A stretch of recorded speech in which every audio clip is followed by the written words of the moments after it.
Je lui ai regardé. J'ai levé ma tête, je l'ai regardé.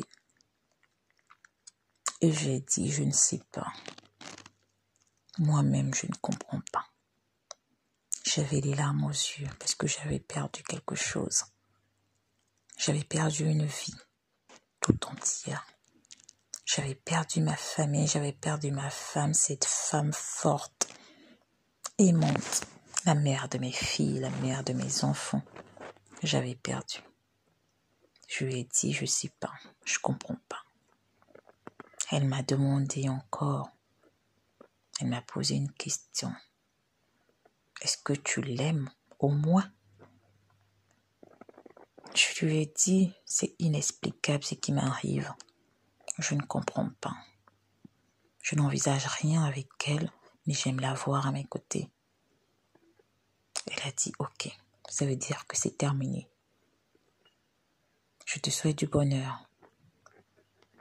Ce que je n'avais pas compris, c'est que les conditions de ma femme étaient fortes, mais j'étais disposée à tout lui donner, à tout lui céder. Mais elle n'avait rien voulu prendre. Elle m'a dit, je veux rien du tout. Nous sommes arrivés chez le juge. La seule chose qu'elle a demandé, c'est d'avoir la garde exclusive de nos filles.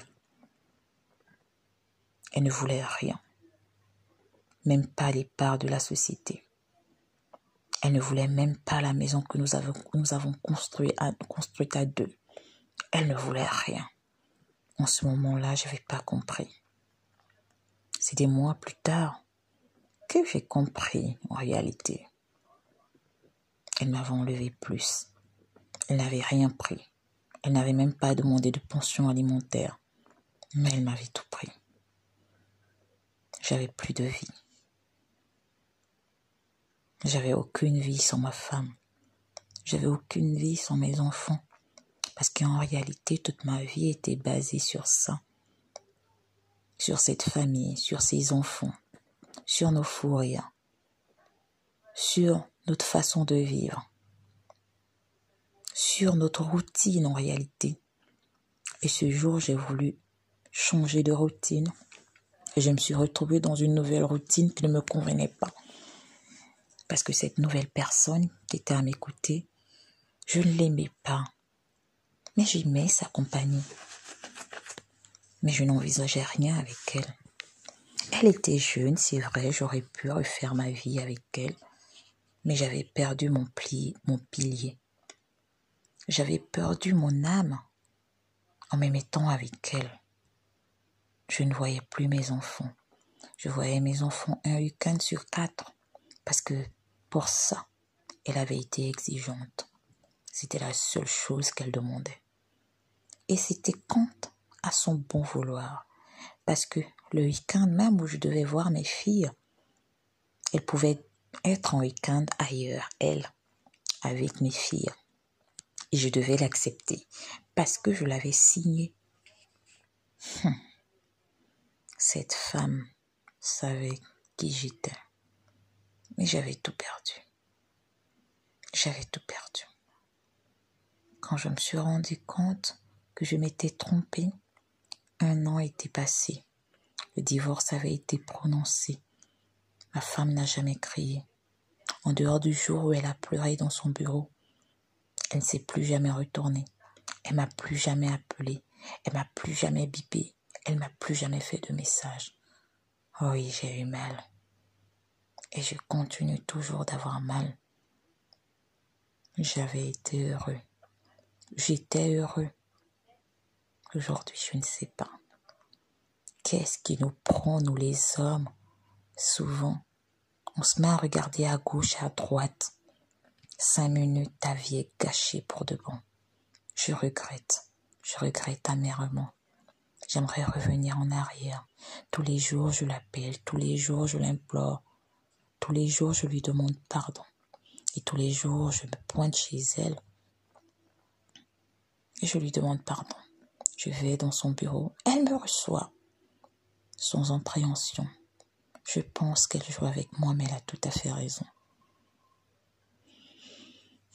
J'ai été infidèle, j'ai été un mauvais mari. J'ai été une mauvaise personne, je me suis menti à moi, j'ai menti à tout le monde, j'ai fait du mal à ma famille et je le reconnais. Aujourd'hui, ça fait 3 ans et ma femme accepte de me revoir. Elle accepte que je voie les enfants à mon bon vouloir. Elle me reçoit chez elle et je continue à lui demander pardon. On s'est remis ensemble. Elle m'a posé des conditions. Elle a dit, cette fois on se mariera.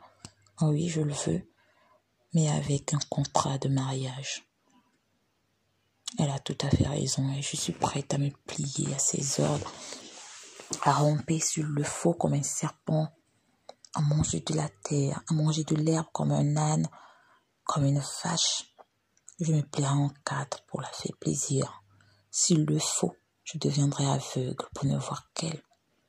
Parce que cette femme, je crois et je suis sûre qu'elle m'aime vraiment. Je crois qu'être infidèle, on perd plus qu'on ne gagne. Parce que 5 minutes qu'on perd à parler avec quelqu'un, à dire des choses, des mots doux à une autre femme, ces mots, je crois qu'on peut le dire à la femme qu'on prétend aimer, si tel est le cas.